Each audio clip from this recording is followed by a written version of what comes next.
यो हो बहसको साथमा कामना सेवा विकास बैंक, प्रगतिको आधार कामना सेवासँगको कारोबार।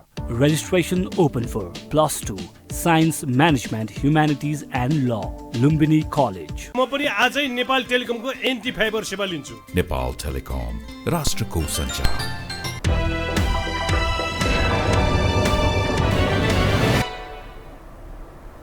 नमस्कार, यो बहसमा म यहाँहरूलाई हार्दिक स्वागत गर्दछु।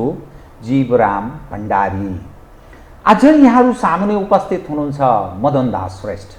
उहाँ राष्ट्रिय प्रजातन्त्र पार्टीबाट काठमाडौँ महानगरपालिका प्रमुखका उम्मेदवार हुनुहुन्छ।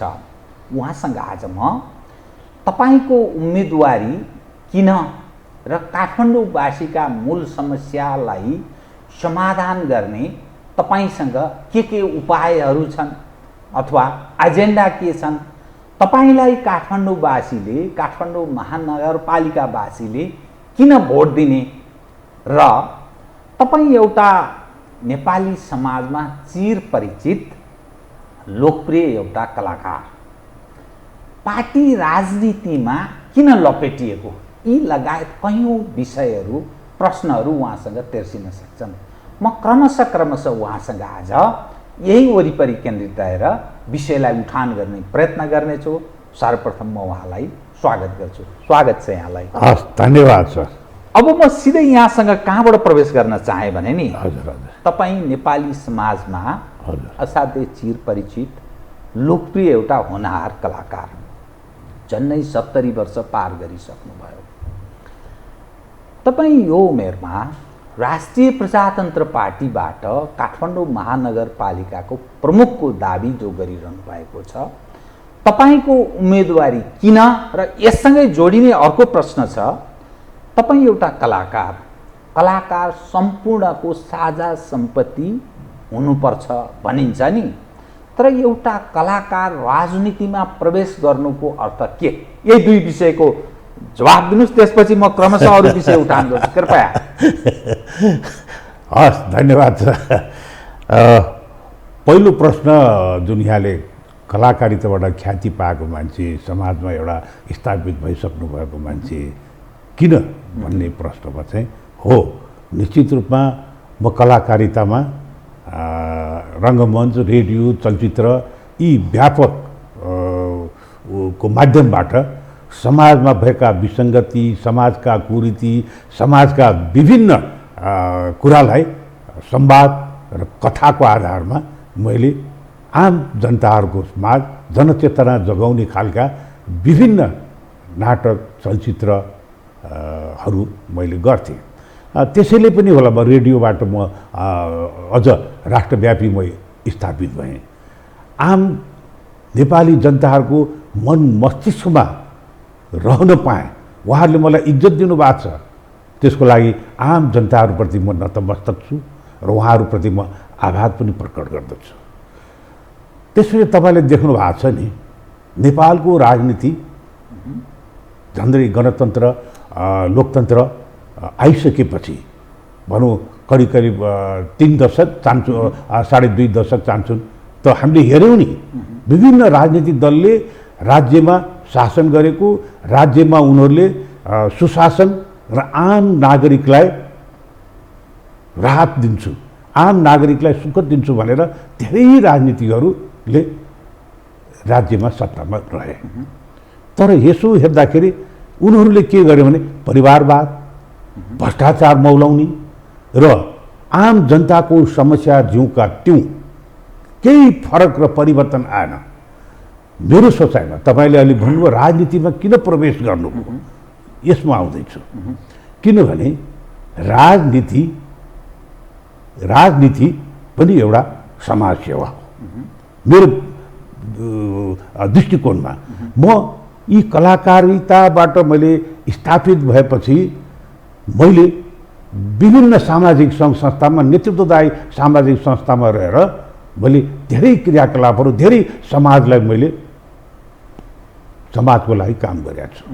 अनि मलाई मनमा लाग्यो राजनीति पनि सामाजिक सेवै हो, एक किसिमको पोलिटिक्स, पोली भने जनता, टिक्स भनेको सेवा होइन। यो वेलफेयर यो चिजलाई मैले किन एउटा आधिकारिक संस्था आधिकारिक पार्टीमा रहेर अनि मैले किन सेवा नगरौँ भन्ने मेरो भित्री आकाङ्क्षा त छँदै थियो। र यो विषयमा मैले धेरै विचार गर्दा गर्दा अनि राष्ट्रिय प्रजातन्त्र पार्टीको पछिल्लो नेतृत्वदायी हाम्रो अध्यक्ष माननीय राजेन्द्र लिङ्गदेलज्यूको नेतृत्वपछि राष्ट्रिय प्रजातन्त्र पार्टीको जुन एउटा एजेन्डा, राष्ट्रिय प्रजातन्त्र पार्टीले जुन देश र राष्ट्र र जनता र राष्ट्रिय अखण्डताको लागि जुन एउटा मुद्दा बोकेको छ, सबभन्दा ठुलो मुद्दा भ्रष्टाचार मुक्त बनाउने। भ्रष्टाचार गरेर खानु भनेको आमाको रगत खानु बराबर हो भन्ने त्यो भनाइले मलाई मनमा र मेरो मस्तिष्कमा छोयो। त्यसो हो, यही पार्टीमा आबद्ध भएर म सेवा गर्छु भन्ने एउटा अभिलाषा जाग्यो र म यसरी आबद्ध भएँ।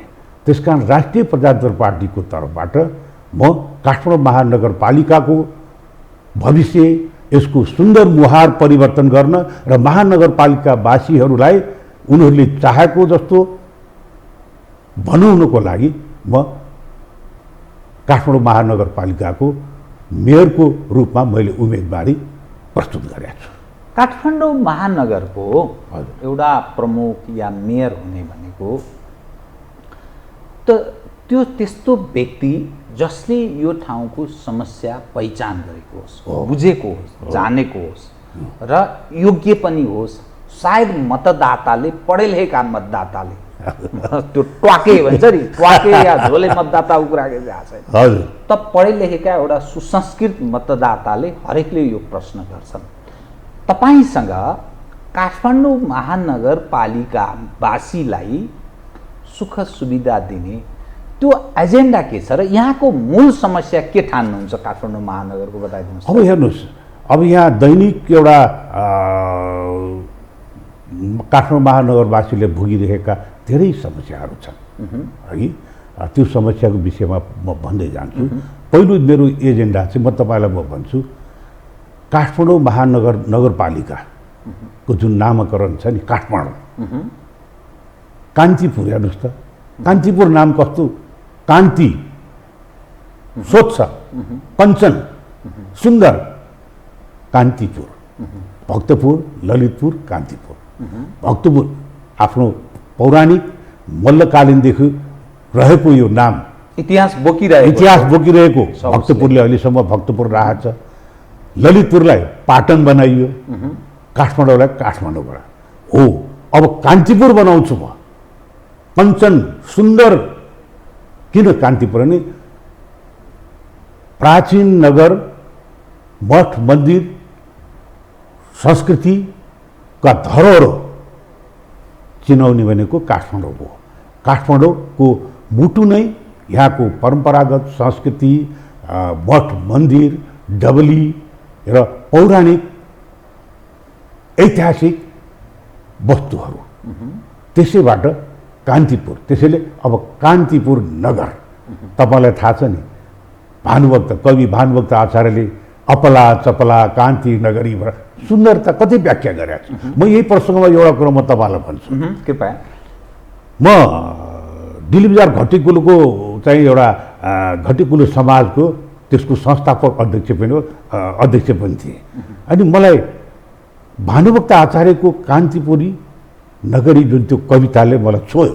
चपला अबला एक सुरमा केसरीको फुलली शिरमा हिन्या सखिली कनावरी परी अमरावती कान्तिपुरी नगरी हो।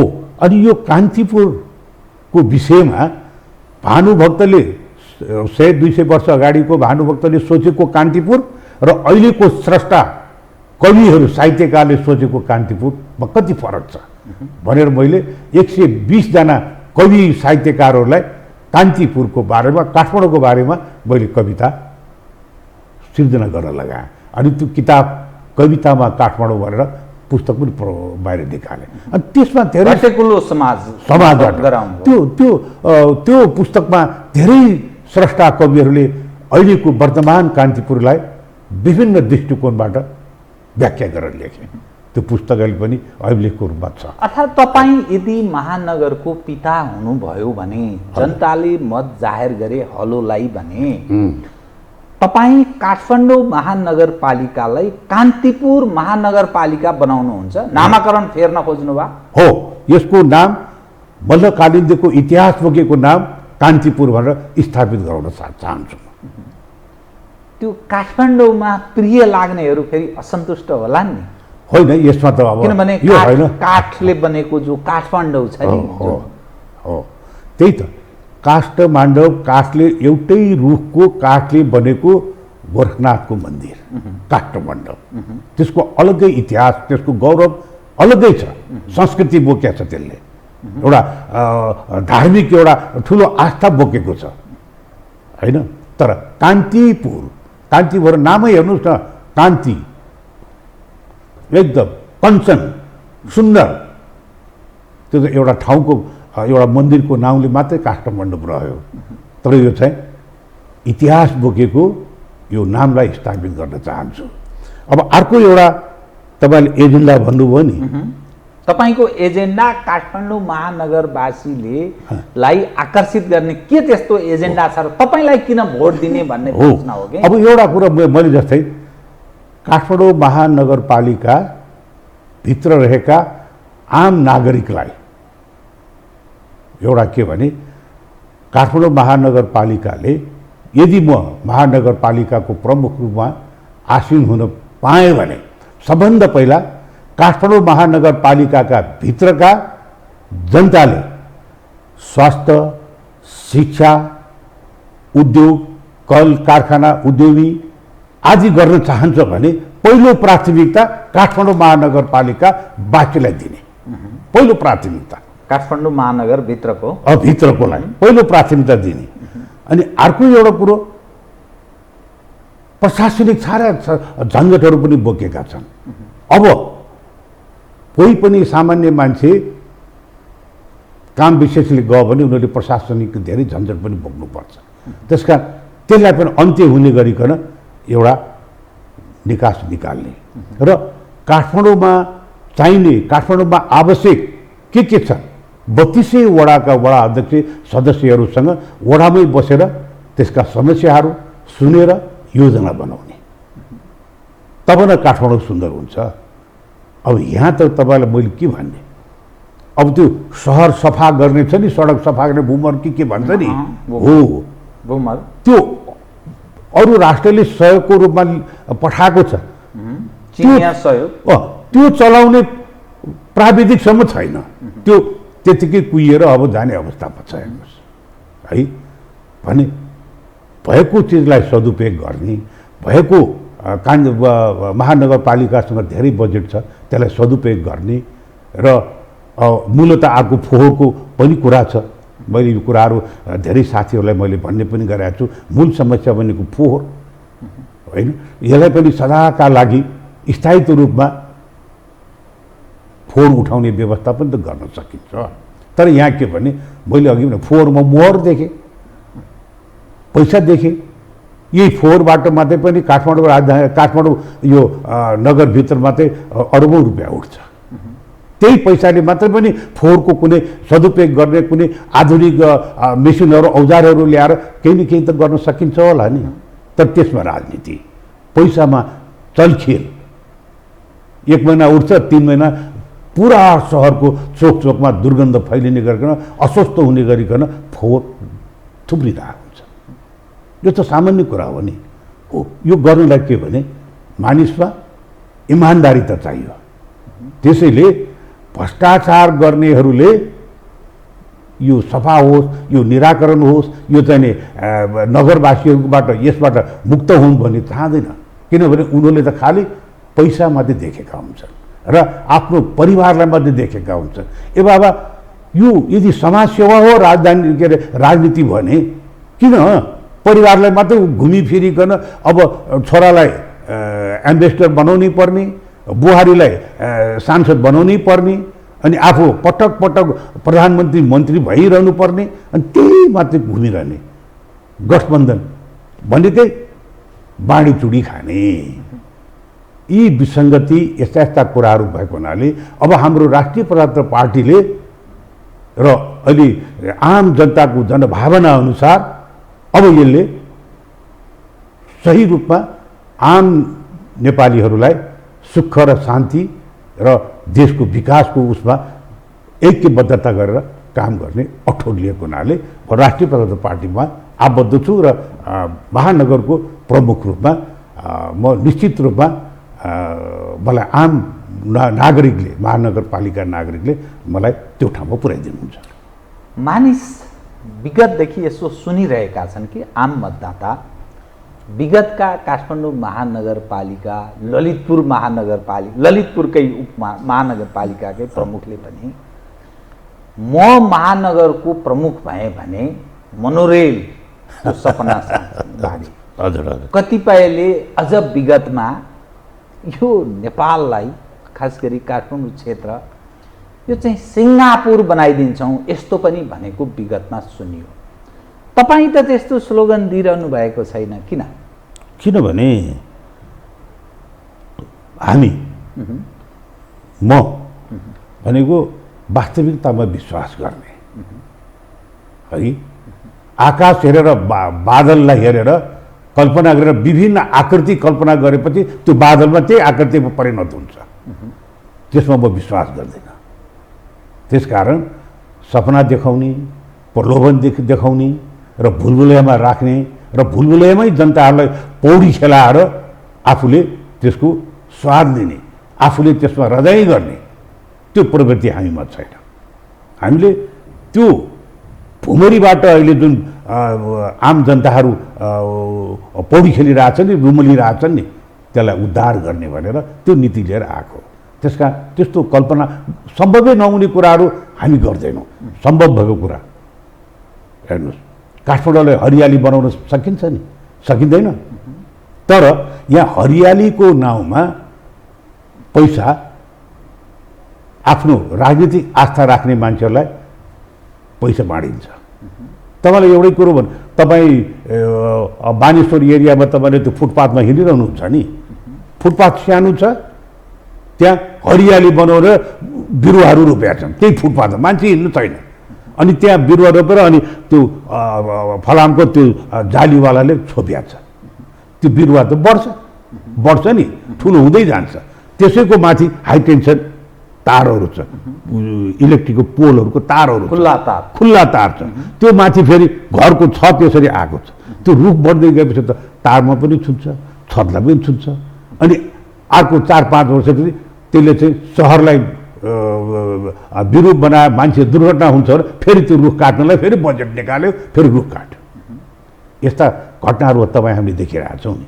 त्यो रोप्दा पनि कमिसन, काट्दा पनि कमिसन, हाल्दा पनि कमिसन तपाईँले देख्नुभएकै छ होइन। त्यो के भने सीमित मान्छेलाई, आफ्नो समर्थकहरूलाई खाउन् त भन्ने हिसाबले त्यो गरेको कारणले त्यो चिजले त्यसले जनताले प्रत्यक्ष रूपमा फाइदा पाएन। सडककै कुरा गरौँ न, एक थरी आउँछ सडक पिच गर्न पाएको छैन, 3 महिना भएको छैन, अर्को थरी खन्छ, अर्को थरी गर्छ, त्यो समूह नै नभएको।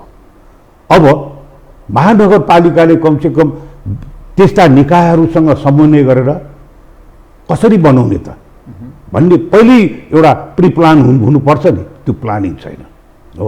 अब म अब काठमाडौँ महानगरपालिकाको यदि प्रमुखमा रहेँ भने काठमाडौँ महानगरपालिकालाई छुट्टै विकास गर्नको लागि एउटा महानगरपालिका के अरे विकास यो चाहिँ गठन गर्ने मेरो पनि छ। यो के भने महानगरपालिका प्राधिकरण महानगरपालिका विकासको प्राधिकरण, बोले काठमाडौँको विकासको सबै कुरा त्यसले नै योजना बनाउँछ, त्यसले नै हेर्छ। विभिन्न विज्ञहरूको त्यहाँ रहन्छन्, कहाँ के कस्तो पौराणिक मठ मन्दिर पुनः त्यसलाई जस्ताको तस्तै पौराणिक पुरातत्व नबिग्रिने गरिकन त्यसलाई पुनर्निर्माण गर्नुपर्छ भने त्यो पनि हुन्छ होइन।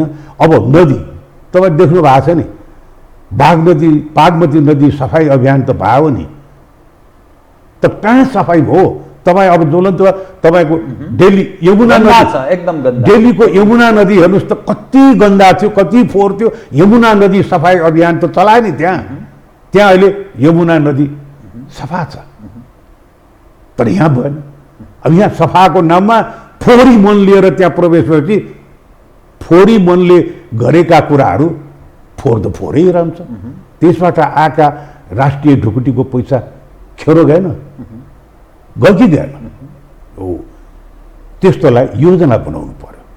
मूलतः इमान्दारिता चाहिन्छ भनेर म बारम्बार भन्छु र हाम्रो राष्ट्रिय प्रजातन्त्र पार्टीको पनि मूल एजेन्डै भ्रष्टाचारलाई न्यून गर्ने, भ्रष्टाचारलाई बिस्तारै यो राष्ट्रलाई भ्रष्टाचार मुक्त गराउने त्यो योजना छ। तपाईलाई थाहा छँदैछ होला, काठमाडौँ महानगरको वार्षिक बजेट झन्डै 18.5 अर्बभन्दा बढीको छैन। यो जो सपनाहरू जो बाँडिन्छ नि, म यो गर्छु त्यो गर्छु, एकातर्फ आम मानिसलाई निरन्तर त्यो करको दायरामा ल्याइएको छ, आय आर्जन छैन। हो, मान्छेको न त आम्दानी बढेको छ, मुद्रास्फीति पनि बढ्दैछ, महँगी भयानक छ, बेरोजगारको सङ्ख्या भयङ्कर बढ्दै गएको छ। अर्थात् चौपटको अवस्थामा काठमाडौँ महानगरभित्र आम मानिस बस्न बाध्य छन्, त्यो बाध्यता छ, बाध्यता। त त्यो कसरी तपाईँ त्यो म्यानेज गर्नुहुन्छ? त्यो पुँजी एकदम सानो छ, जुन सपनाका कुरा गरिन्छ नि। भनौँ न 18 अरब भनेको त सानो पुँजी होइन नि। मैले त अहिले सुन्छु कमसेकम 30-35 अरब रुपियाँ छ काठमाडौँ महानगरपालिकाभित्र। त्यसमा थोरै अंशमा खर्च भएको छ है, अनि त्यो अरबौँ रुपियाँ बैङ्कमा राखे त्यसको ब्याजबाट पनि चलिरहेछ भने त्यो अरबौँ पैसालाई सही ढङ्गमा खर्च गर्ने, काठमाडौँ महानगरपालिकाभित्रका जनतालाई स्वच्छ खानेपानी, स्वच्छ वातावरण, सडकको राम्रो व्यवस्था होइन। अब यो के अरे पार्किङको व्यवस्था छैन, पार्किङको व्यवस्था होइन। अब फोहोर मैलाकै व्यवस्था, यी सब गर्न सकिन्छ नि त्यो पैसा। तर के भने अघि नै भने निस्वार्थ इमान्दारिता हामीमा भएन। अब हामी इमान्दारिताका साथ यो पैसालाई राम्रो सदुपयोग गर्छौँ। अनि करको कुरा उठाउनु भयो, करको दायरालाई बढाउनु पर्छ, तर यहाँ आम नागरिकलाई दोहोरो करको भुमरीमा त पार्नु भएन नि। यदि यस्तो दोहोरो करको प्रणाली यहाँ छ भने त्यसलाई पनि म व्यवस्था गर्छु। करको दायरालाई बढाउने र दोहोरो कर त्यस्ता छ भने त्यसलाई हटाएर नागरिकलाई कसरी हुन्छ, काठमाडौँ नगरपालिकाभित्र रहेको नागरिकलाई उनीहरूलाई सुख सुविधा दिने। कतिपय मानिसले के प्रश्न गर्छन् भने राष्ट्रिय प्रजातन्त्र पार्टी प्रतिगामी पार्टी, अर्थात् पुरानो अवस्थामा फर्काउन चाहने पार्टी, त्यसकारण त्यो नयाँ पुस्ताको चोइसमा त्यो पार्टी पर्न सक्दैन। भएकै काङ्ग्रेस र कम्युनिस्ट त पुराना भए, अब यसको त विकल्प खोज्नुपर्छ, अब यसबाट पार लागेन भन्न थालेका छन्।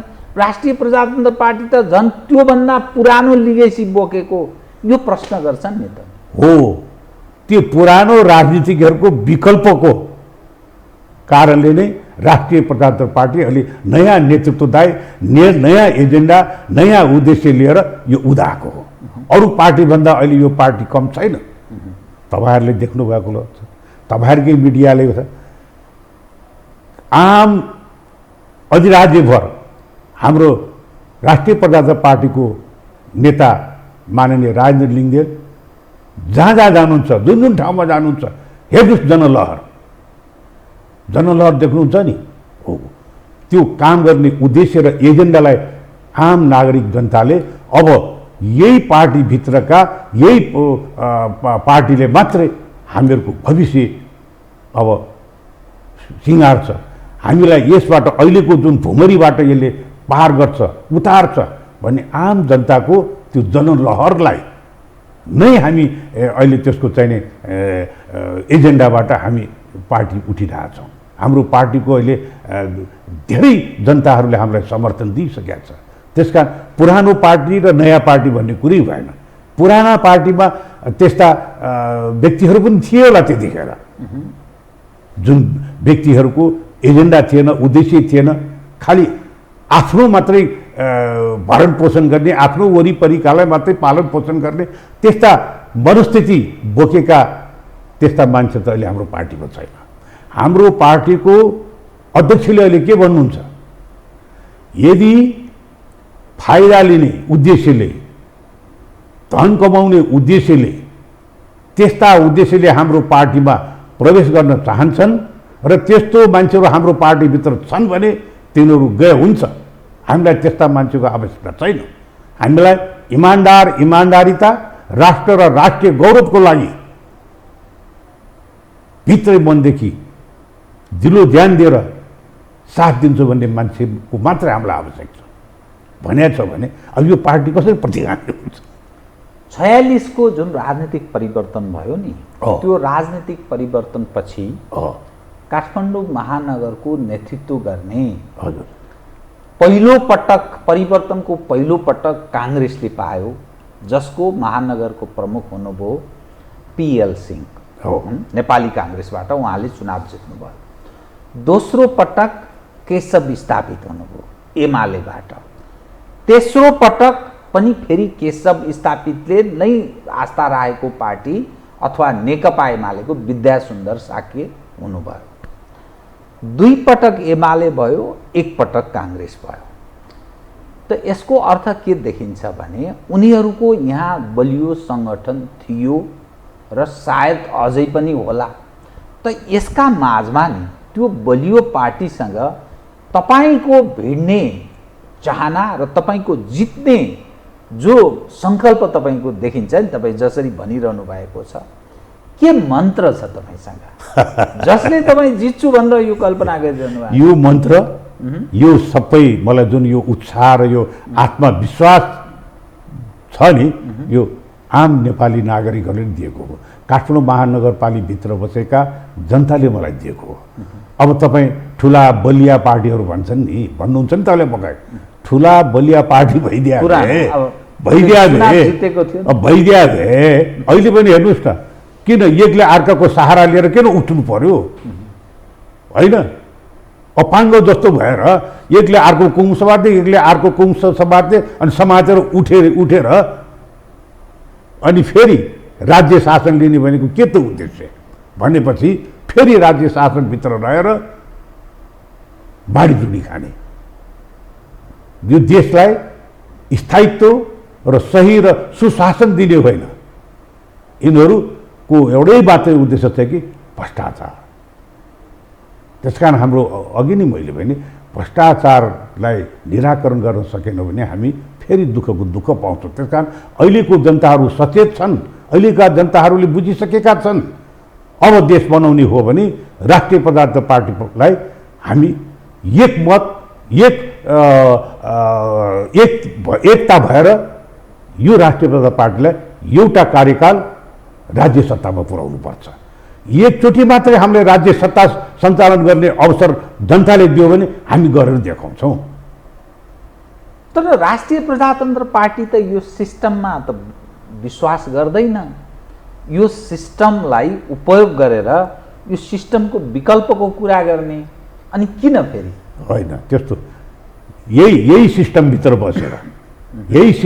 बसेर हामी यही व्यवस्था बसेर हामी काम गर्छौँ। हामीले यो सिस्टमको विरोध गरे होइन, विरोध खाली गरेको संहिताको हो। संहिता हामीलाई चाहिएन। भनौँ न 7वटा प्रदेश छ, कुन चाहिँ प्रदेशले आफैले आय आर्जन गरेर प्रदेश चलाएको छ देखाउनुहोस् त। केन्द्रकै बजेट जानुपर्छ। उदाहरणको लागि एउटा विकट ठाउँको एउटा मुख्यमन्त्री हुनुहुन्छ भने उहाँलाई अब 2 करोडको गाडी चाहिन्छ। त्यो गाडी गुड्ने सडक हुनु पर्यो, त्यहाँ त्यो गाडी गुड्नलाई त्यही अनुसारको मेकानिजम हुनु परेन। अब काण्डङ र गुन्डुङ खोलामा पनि कुद्या छ, त्यो गाडीको अवस्था के भयो? त्यो कसको खर्च भयो? हाम्रो खर्च भयो। आम जनताले तिरेको करको पैसाबाट कसैलाई पनि मोज मस्ती गरेर आलसी जीवन बिताउने त्यो अवसर कसैलाई पनि छुट छैन। अब जनताले देखिसके। तपाईँ महानगर प्रमुख अर्थात् यसको पिता हुनुभयो भने नि, हजुर, अनि तपाईँ यो जो तपाईँको कलाकारिता छ र मैले थाहा पाएसम्म तपाईँ ज्येष्ठ नागरिकको पूर्व अध्यक्ष पनि ज्येष्ठ नागरिक महासङ्घको पूर्व अध्यक्ष पूर्व केन्द्रीय अध्यक्ष हजुर जुन तपाईँले काम गरिरहनु भएको छ कलाकारको माध्यमबाट राष्ट्रको सेवा मानिसलाई जागृत गराउने सुसूचित गराउने सचेत बनाउने जुन काम गर्नुभयो र सिनियर सिटिजन ज्येष्ठ नागरिकको हकितमा काम गर्नुभयो यता जानुभयो भने त फेरि यो के हुन्छ त तपाईँ होइन यहाँ सुन्नुहोस् ज्येष्ठ नागरिक सिनियर सिटिजन त्यसको म केन्द्रीय अध्यक्ष भएँ ज्येष्ठ नागरिकको अवस्थालाई ज्येष्ठ नागरिकले भोगिरहेका विभिन्न समस्यालाई उजागर गर्न त्यो महासङ्घमा मैले आफू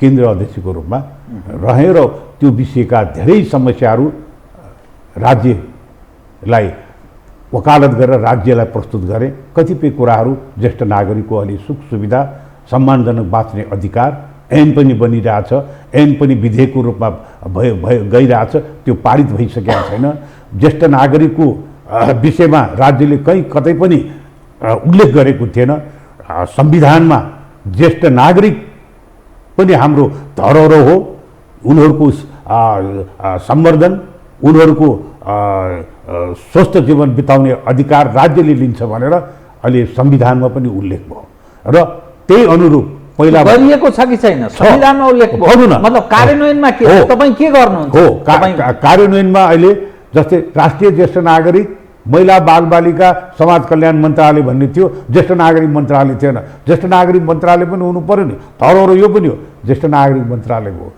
बाल दिवस महिला दिवस अपाङ्ग दिवस मनाए जस्तै ज्येष्ठ नागरिक पनि राष्ट्रिय स्तरमा दिवस मनाउने व्यवस्था हुनु पर्यो भनेर हामीले एजेन्डा राख्यौँ मन्त्री परिषदबाट पास भएर अहिले हरेक पुस 11 गते राष्ट्रिय ज्येष्ठ नागरिक दिवस मनाउने मन्त्री परिषदले पास गर्यो पुस 11 गते अनि ज्येष्ठ नागरिकको सुखसँग बाँच्ने जीवनलाई सम्मानजनक बाँच्ने अवस्था ल्याइदिनु पर्यो भनेर हामीले विभिन्न कानुनविद कानुन मन्त्रालय यी सबैसँग हामीले एउटा नेटवर्क बनाएर अनि एउटा कानुन पनि बन्यो अब कुनै पनि बाबुआमाले आफ्नो कुनै पनि छोराछोरीले बाबुआमालाई बाध्यतावश बाहिर रहने सडकमा रहने या आश्रममा राख्ने यस्ता कुराहरू गर्न दिनु हुँदैन गरेमा कानुन बमोजिम उनीहरूलाई सजाय हुन्छ भनेर ऐन कानुनहरू बनिसकेका छ ज्येष्ठ नागरिकहरूको लागि छोराछोरीले कमाएकोबाट 10%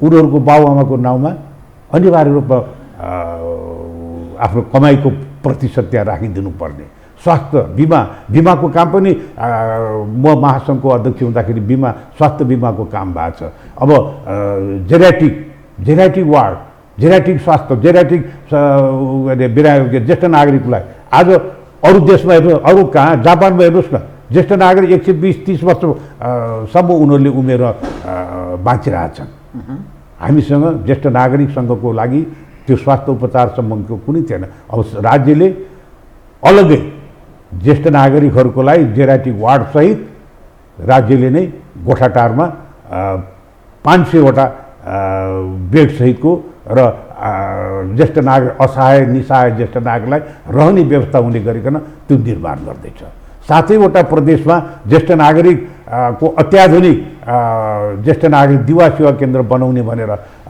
घोषणा गरेको छ तर यो कार्यान्वयन केही पनि भएको छैन है त्यसकारण सङ्घीय सरकार नै हाम्रो लागि ठुलो हात्ती जस्तो भएको छ हाम्रो खरबौँ पैसा त्यसरी अनावश्यक खर्च भएको छ त्यसकारण त्यसलाई नियन्त्रण गर्नु हाम्रो दुईटा स्थानीय सरकार र केन्द्रीय सरकार भएर पुग्यो नि प्रदेशको कल्पना प्रदेश बेतुको भन्ने यो चाहिँ के भने मान्छेलाई आफ्नो मान्छेलाई ठाउँमा पुर्याउने राख्ने र उनीहरूलाई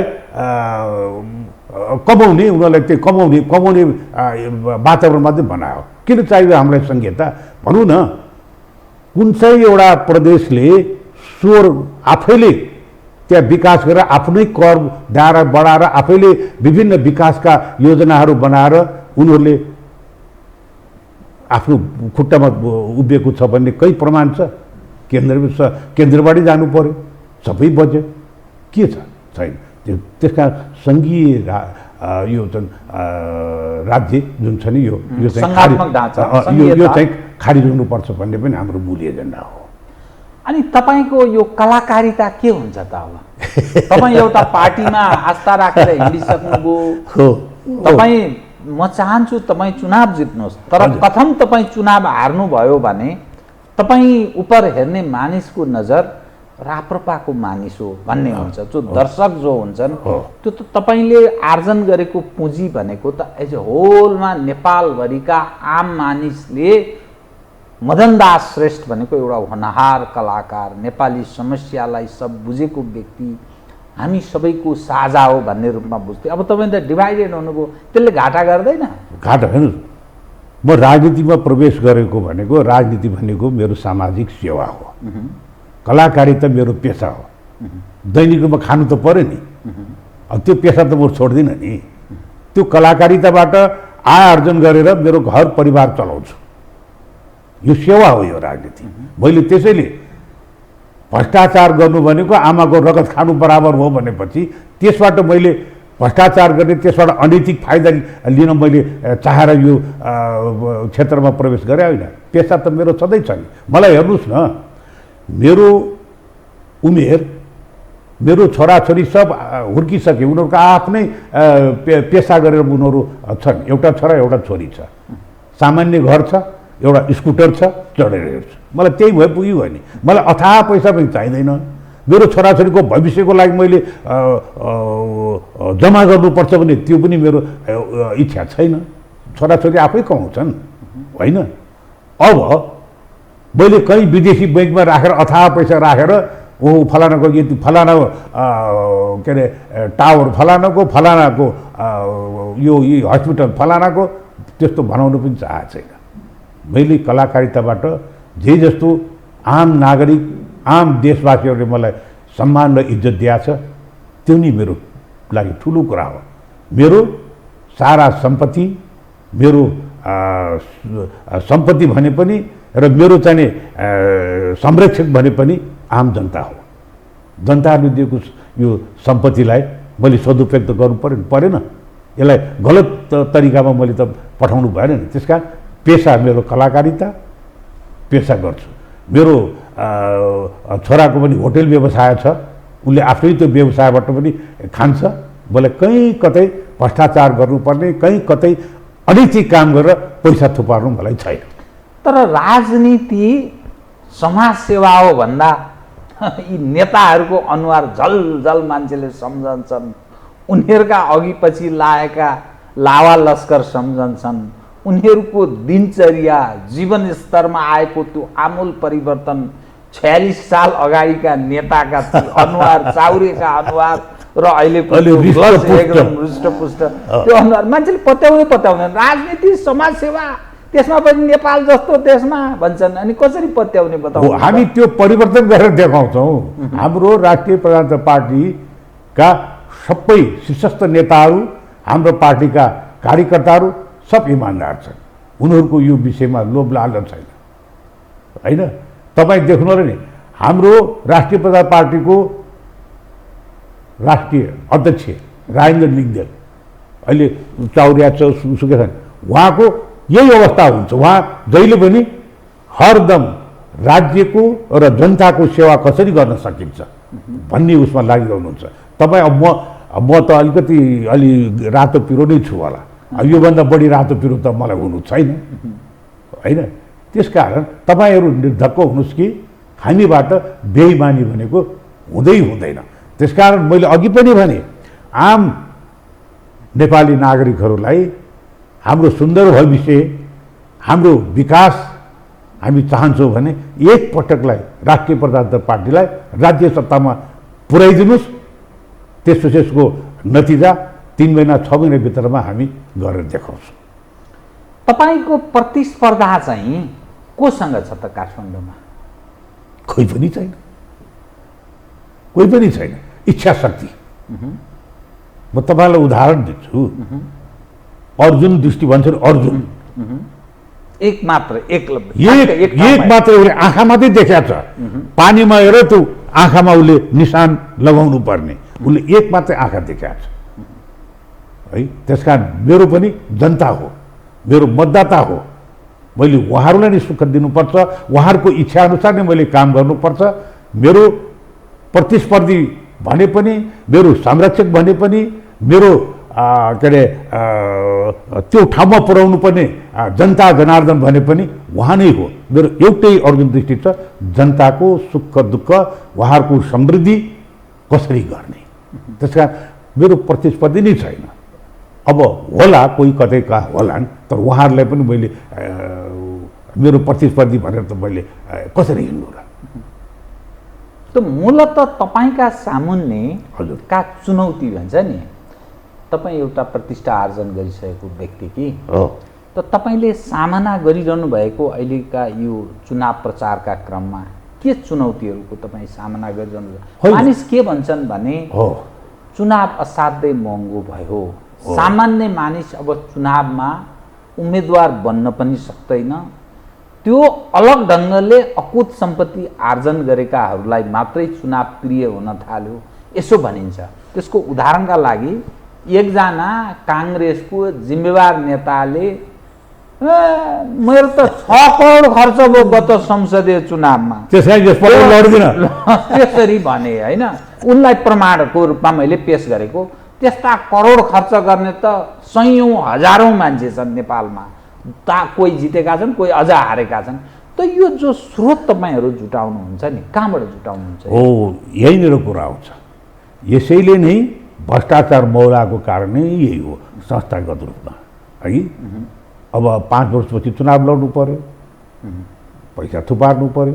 अहिले तपाईँ देखिरहनु भएकै छ नि, सारा ब्याङ्कसँग टाठ पलिसक्यो, ब्याङ्कसँग पैसा छैन, राष्ट्र ब्याङ्कबाट मौजाद छैन, बाहिर खर्च भएको छ, मौजाद छैन। यो के भने सबैले गलत तरिकाबाट थुपारे पैसाहरू डम गरिरहेको छ। यसको अर्थ नेताका घर घरमा चाहिँ बोराका बोरा पैसा छन्, रेड हान्ने हो, सबै सुहा हुन्छन्। सुन्छु म पनि सुन्छु। कसको हामीका कुन त्यस्तो दैया, कसको दैया चल्छ र? कति सत्य हो कति असत्य हो त्यो समयले देखाउँछ। यहीँनिर म तपाईँलाई भन्छु, भ्रष्टाचार मौलाउनुको कारण पनि। जस्तै म चुनाव अहिले उम्मेदवारको रूपमा छु, मसँग 1 पैसा पनि छैन नि होइन, म आफ्नै हिसाबले गरिरहेको छु। र मलाई यो काठमाडौँ महानगरपालिकाको मेयरमा तपाईँ विजयी हुनुपर्छ, तपाईँप्रति तपाईँको साथमा हामी छौँ भनेर जहाँ जहाँ जान्छु त्यही के जनताहरूले आफ्नो घाँस कटाएर पनि उनीहरूले आफैले खर्च गरिरहेको छ। म जहाँ जहाँ अहिले अब घर दैलो गइरहेको छु नि, उहाँहरूले गरिरहनु भएको छ। मेरो चुनाव प्रचार प्रसारमा मैले खालि एउटा मेरो प्रतिबद्धता पत्र बाहेक अरू कहीँ मैले 1 पैसा खर्च गरेको छैन। जब करोडौँ रुपियाँ पैसा खर्च गरेर त्यो स्थानमा पुग्छ नि, त्यो राज्य सत्तामा पुग्छ नि, हो उसको ध्यानै के हुन्छ भने कर्मचारीलाई बोलाएर ए भाइ मेरो त 2 करोड खर्च भएको छ, पहिला यो व्यवस्था गर्नु पऱ्यो नि है, तिमीहरूकै जिम्मा छ, टाकटुक पारेर मिलाऊ है भन्छ। अनि कर्मचारीले 20 रुपियाँ भन्नुपर्दा 40 रुपियाँ लिन्छ होइन, अनि 20 रुपियाँ आफ्नो मालिकलाई बुझाउँछ, 20 रुपियाँ उनीहरू बाँडीचुँडी खान्छ। अनि उसलाई पनि भयो, उसलाई पनि भयो, उसलाई पनि भयो, उसलाई पनि भयो, हो कि आफ्नो नजिकको मान्छेले पनि मौलायो, आफू पनि मौलायो। त्यो कारणले भ्रष्टाचार हुन्छ। यदि चुनावमा खर्चै नगरिकन उसले एकदम निस्वार्थ रूपमा जनताको मन जित्ने काम गर्छ भने त उसलाई पैसा किन चाहियो? चाहिएन नि। अनि ऊ निस्वार्थ रूपमा जनताकै सहयोगबाट त्यो पदमा पुगेको छ भने उसले त्यो पैसा किन उठाउनु पर्यो? किन गलत तरिकाले उसले पैसा किन थुपार्नु पर्यो? पर्दैन नि होइन। अब एउटा कुरा कस्तो छ नि, मेरो अर्को एउटा योजना पनि छ, जस्तै भनौँ न अब तपाईँको समय के तपाईँसँग यो तपाईँको आफ्नो योजना सुनेपछि कार्यक्रमको ठिक अन्त्यमा म एउटा महत्त्वपूर्ण विषय उठान गर्ने छु। मैले एउटा भने नि, जस्तै गरिबीको रेखामुनि रहेका व्यक्ति, जहाँ अहिले ठुलो समस्या एउटा सुकुम्बासीको पनि छ काठमाडौँभित्र, काठमाडौँ महानगरपालिकाभित्र अव्यवस्थित बसेका, विभिन्न राजनीतिकहरूले संरक्षण दिएका पनि छन्, नदिएका पनि छन्। एक थरी आउँछ यो सुकुम्बासी उठाउने भन्छ, अर्को आउँछ ल डोजर लगा त भनेर नारा जुलुस लगाउँछ, त्यसको व्यवस्थित भएन र तिनीहरूमाथि जहिले पनि राजनीति गरे। के गर्ने तिनलाई बताउनुहोस्। हो, त्यसको लागि मेरो चाहिँ एउटा सुकुम्बासी बस्तीहरूलाई अब सार्वजनिक जग्गाहरू कहाँ छ त्यसको लागि एकीकृत रूपमा वासस्थान बनाउने मेरो योजना छ। सुकुम्बासीलाई सुकुम्बासीलाई व्यवस्थित बसोबासको त्यो व्यवस्थित पनि फेरि उनीहरूको एउटा नवीनतम एउटा आधारको सम्भाव्यता अध्ययन गरेर कुन ठाउँमा हुन्छ है तिनीहरूलाई चाहिँ अपनत्व हुने गरिकन उनीहरूलाई उसको वासस्थानको व्यवस्था गरिदिने अर्थात् बाँच्न पाउनुपर्छ, बस्न पाउनुपर्छ, अपनत्व यो अपनत्व मेरै हो भनेर उनीहरूलाई लाल पूर्जा सहितको उनीहरूलाई त्यो ठाउँहरूको व्यवस्था महानगरपालिकाभित्र रहेका गरिबीको रेखामुनि बसेका सुकुम्बासीहरूलाई सुकुम्बासी भन्ने नाम सधैँ हट्ने गरिकन अब सुकुम्बासीतिर राजनीति गर्छन् अनि के अरे पीडित राजनीतिक भनेर उनीहरूले जग्गा बाँड्छन्। सुकुम्बासीको समस्यामा यहाँ कुनै राजनीतिले यसमा ध्यान दिएको छैन, खालि उनीहरूलाई राजनीतिमा प्रयोग गर्ने मात्रै। अब महानगरपालिकाको प्रमुख भयो भने यिनीहरूको सदाको लागि यिनीहरूकै अपनत्व हुने गरिकन यिनीहरूले वासस्थानको व्यवस्था गर्छन् छ त्यो योजना। यदि भएन भने त्यसको बजेटको तर्जुमा गर्नलाई बाहिरबाट भित्रीबाट कसरी तर्जुमा गर्नुपर्छ त्यो तर्जुमा पनि गर्न सकिन्छ। भोटको लागि भनेको मात्रै त होइन यो, होइन किनभने यसो अघि बाटोबाट यसो हिँड्दै आउँदा उम्मेदवारहरू तपाईँहरूलाई कति खुट्टा ढोक्दैछन् हिजो आज मैले यसो सामान्य मानिसलाई भुइँ मान्छेलाई सोधेको, म भुइँ मान्छेले होइन कहाँ हाम्रो खुट्टा सस्तो छ र पैसा दिएर पनि खुट्टा ढोक्न दिँदैनौ अहिले त, मतलब मानिसको पनि भाउ त्यसरी बढेको छ। त्यसकारण मैले यो प्रश्न पनि योसँगै म त त्यो तपाईँसँग मैले के भन्न खोज्नु भएको होइन, मैले जुन हो म त सामाजिक कार्यकर्ता सुरुदेखि 4 दशक 5 दशकदेखि सामाजिक कार्यकर्ता मैले समाजमा विभिन्न क्षेत्रमा रहेर काम गरेको छु है। विभिन्न जिल्लामा पनि चाहे बाढी पीडित होस्, चाहे के अरे पहिरोको होस्, चाहे दैवी प्रकोपमा होस्, चाहे अब कोरोनाको बेलामा मैले धेरैवटा मैले जनताहरूको सामु मैले सेवा गरेको छु। मलाई त उनीहरूसँग खुट्टा ढोक्ने भने कि उनीहरू नै मलाई हात मिलाउन आउँछन्, अँगालो मार्न आउँछन्। मेरो पृष्ठभूमि हेर्नुहोस्, अहिले पनि हेर्नुहोस् मैले के काम गरेँ भन्ने कुरो तपाईँले सामाजिक सञ्जालमा तपाईँले यसको अर्थ तपाईँ विश्वस्त हुनुहुन्छ। म खुट्टै ढोक्दिनँ, मैले मन जित्याएको छु। मेरो मन मन्दिरतिर र मन मस्तिष्कमा काठमाडौँ महानगरपालिकाको जनतालाई कसरी सुख दिने त्यो मात्रै छ र काठमाडौँ महानगरपालिकाभित्रको जनतासहित आम नेपालीको मन मस्तिष्कमा म रहेको छु। म तपाईँसँग कार्यक्रमको ठिक अन्त्यमा हजुर तपाईँ मदन दास श्रेष्ठ एक उम्मेदवार होइन, एउटा समाजमा स्थापित कलाकार, तपाईँको इतिहास अलग राम्रो छ, तपाईँ राष्ट्रिय प्रजातन्त्र पार्टीबाट हुनुहुन्छ। केशव स्थापितजी एमालेबाट, उहाँ 25 वर्ष अगाडि जितेको, म जतिको अनुभव प्राप्त, म त गुड प्लानर भन्नुहुन्छ उहाँ होइन। अर्को सिर्जना सिंह, म त गणेशमान सिंहको बुहारी, मङ्गलादेवी सिंहको बुहारी, प्रकाशमान सिंहकी पत्नी, त्यसमा पनि हाम्रो 5 दलीय गठबन्धनको म उम्मेदवार भन्नुहुन्छ। अर्को विकल्पको कुरा गर्ने समीक्षा बास्कोटा हुनुहुन्छ, अर्को स्वतन्त्रबाट सुशील थापा, अर्को के शाह भन्ने, मतलब एज अ होलमा जति तपाईँहरू उम्मेदवार हुनुहुन्छ नि, एउटा भुइँ मानिसले प्रश्न गर्दै थियो काठमाडौँ महानगरको पिता अर्थात् त्यसको प्रमुख हुने भनेको वुड बी प्राइम मिनिस्टर। यसपछि महानगरको प्रमुख भएपछि त्यसपछि हुने, तपाईँ चित्त नदुखाउनु होला, त्यसपछि हुने भनेको ऊ प्रधानमन्त्रीको दाबी गर्ने त्यो हैसियतको त्यो ल्याकतको व्यक्तिहरू काठमाडौँ महानगरको उम्मेदवार हुनुपर्ने।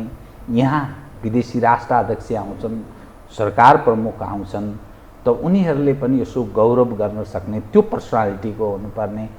तर त्यति भने जस्तो भएन भनेर अलिक नकारात्मक प्रतिक्रिया पनि जनाउँछन्। के भन्नुहुन्छ? मैले तपाईँलाई कुनै अपमान गर्न खोजेको, उम्मेदवारलाई अपमान गर्न खोजेको होइन, तर त्यो ल्याकतको चाहिँ कता कता खड्किएको हो कि भन्ने प्रश्न गर्छन्। ठिक, मेरो पृष्ठभूमि पनि म पनि भुइँ मान्छे हो, हेर्नुहोस् भुइँबाटै उठेको है मेरो पृष्ठभूमि। तपाईँहरूले र आम नगरवासीले पनि हेर्न सक्नुहुन्छ मेरो पृष्ठभूमि है। तर एउटै कुरो, ममा त्यो पर्सनालिटी, ममा त्यो स्मार्टनेस छैन भन्नुहुन्छ नि। मेरो पर्सनालिटी र मेरो स्मार्टनेसले नै मैले चलचित्र र नाटक क्षेत्रमा छाएको हुँ है। अब जहाँसम्म लाग्छ विदेशीहरूले त कुन दृष्टिले हेर्छ के हेर्छ त्यो उनीहरूको आफ्नो कुरा हो, तर मेरो आफ्नो क्षेत्रमा मैले मात्रै काम गर्ने होइन, मेरो पछाडि विभिन्न क्षेत्रका विज्ञहरू हुन्छन्, युवाहरूको एउटा समूह हुन्छ है। भनेपछि उनीहरूको अनुसार उनीहरूले मैले मेरो भिजन मेरो सोचाइ अनुसारका योजनाहरूलाई उनीहरूले हेर्छन्, छलफल गर्छन्, सुन्छन्, अनि त्यसलाई मूर्त रूपमा दिने बेलामा अनि हामी फेरि प्रत्येक वडामा गएर यो कुराहरू राखेर हामी त्यसलाई मूर्त रूपमा दिन्छौँ। मूलत काम हो नि, काम गरेर देखाउनु। के अरे लाख रुपियाँ पर्ने सुट लाएर हिँडे पनि मदन दास हो होइन, 40 रुपियाँको टी सर्ट र एउटा के अरे पतलुन लगाएर हिँडे पनि मदन दास हो। मदन दास त मदन दासै हो नि, तर उसले के दिन्छ? उसको लुगा होइन कि उसले के दिन्छ? उसको अनुहार होइन कि उसको मन मस्तिष्कबाट आम जनताले के दिन्छ? उसको योजनाहरू र उसका अघि पछि बस्ने उसका सहयोगीहरू कस्ता छन् त्यो हेर्नु पर्यो नि। तर एउटै कुरा चुनौती छ। मैले त्यसैले आम नगरवासीहरूलाई म के अनुरोध गर्दछु भने हाम्रो राष्ट्रिय प्रजातन्त्र पार्टीबाट उठेका प्रत्येक वडा र सदस्यहरूलाई एक मत दिएर हामीलाई त्यो ठाउँमा पुर्याइदिनुहोस्, अनि हामी गरेर देखाउँछौँ। अब यहाँ मेयर अर्कै गुटको, उपमेयर अर्कै गुटको, अनि वडा अध्यक्ष अर्कै गुटको पर्यो भने काम गर्न त्यसमा समस्या हो। त्यसमा जसरी विगतमा भइरहेको विगतमा भएका छ नि, मेयरले गएर एक ठाउँमा जाने शिलान्यास गरेर मूर्त रूपमा दिन्छ, यो हामीले देखेर भोगेर आएका छौँ। त्यसकारण आम मतदातालाई म के भन्छ भने हामीलाई नै एक मत उपमेयर, मेयर अनि वडा अध्यक्ष र सदस्यहरूलाई एक मत दिएर हामीलाई त्यो ठाउँमा पुर्याउनुहोस्। 6 महिना 1 वर्षमा हामी कायापलट गराउँछौँ निस्वार्थ रूपमा। हस्, धन्यवाद सर। हस्, धन्यवाद जीवराम सर, तपाईँले यो अवसर दिनुभयो।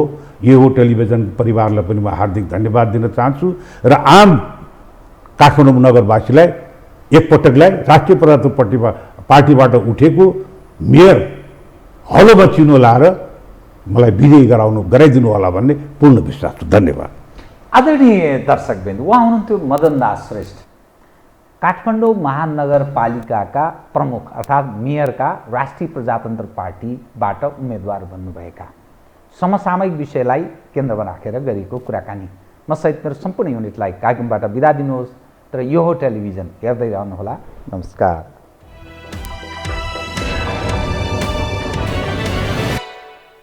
यो हो बहसको साथमा कामना सेवा विकास बैंक, प्रगतिको आधार कामना सेवासँगको कारोबार। Registration open for +2 Science Management Humanities and Law, Lumbini College. म पनि आजै नेपाल टेलिकमको एन्टी फाइबर सेवा लिन्छु। नेपाल टेलिकम, राष्ट्रको सञ्चार।